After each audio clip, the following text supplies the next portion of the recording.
ఆగండి సార్, ఆగండి, ఒక నిమిషం ఆగండి. కలెక్టర్ గారా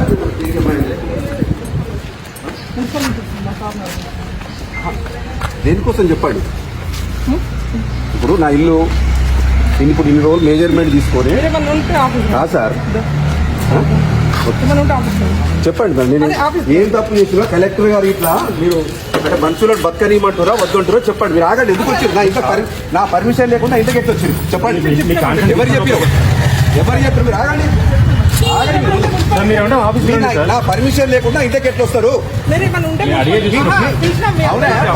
అక్కడ మీ కలెక్టర్ గారు ఎవరిని బతకలేడా? మీ కలెక్టర్ సందీప్ కుమార్ జా మీ మహేందర్ రెడ్డి చెప్పినట్టుంటారా లేకపోతే ఏంది? ఎట్లా వస్తున్నా ఇంటకు? మీరు ఎట్లా వచ్చారు? నాకు పర్మిషన్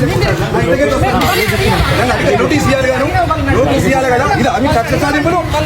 ఉద్యోగులు ఇబ్బంది పడుతున్నారని వార్తలు రాస్తే ఇంత కక్ష సాధించారా? ఇదేనా కాంగ్రెస్ ప్రభుత్వం లీడర్ చెప్పినట్టు అధికారులు చెప్పినట్టు?